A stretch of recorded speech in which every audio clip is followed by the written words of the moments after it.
Live from Dallas-Fort Worth, this is WFAA News.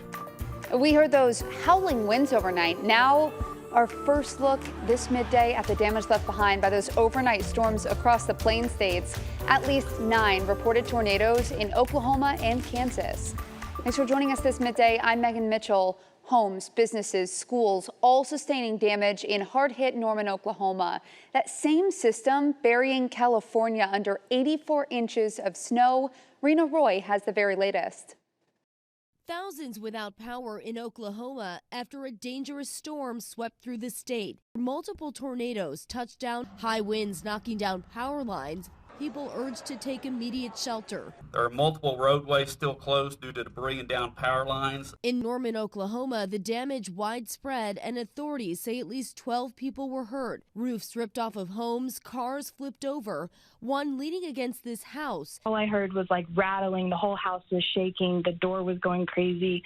Our front window in our third bedroom busted through and glass was just flying through the hallway, and it was kind of scary, yeah. People in Kansas to Texas also facing severe weather. Devastating winds over 100 miles per hour causing near blinding dust storms across the state. This is the same system that brought rain, wind, and snow to the West Coast, stranding drivers and closing down sections of major highways. More than 6 feet of snow fell in the higher elevations of Southern California. Heavy rain also causing flooding. Cars completely submerged in water.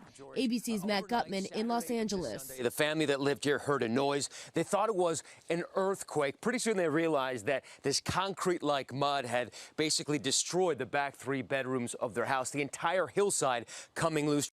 The storm is then expected to move into the northeast with heavy rain today from the mid-Atlantic to New York City and snow to the north, 3 to 6 inches expected in Boston by Tuesday. Rena Roy, ABC News, New York.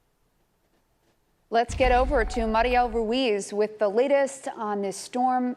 Mariel, where's it headed now? Well, that is now headed towards the north and east, causing for severe weather across areas like Indiana and Ohio. We'll see that eventually bring in snow across the northeast, but this left destructive conditions for Oklahoma, where now 7 confirmed tornadoes.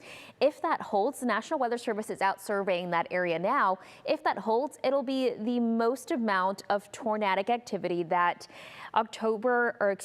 Oklahoma has ever recorded during the month of February. The old record, by the way, was 6 during the month of February in 2009.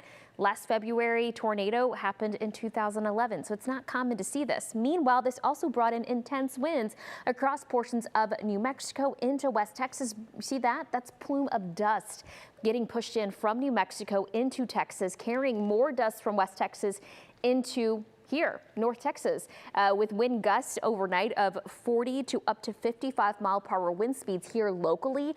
We saw some thunderstorms, but not nearly to the strength of what Oklahoma saw. Now, this is now the result. We are dealing with sunshine, yeah, but we're also looking at hazy conditions. This is all dust that's getting pushed in from West Texas with wind gusts right now in Cedar Hill of 17 miles per hour. We're going to notice this settle for us today.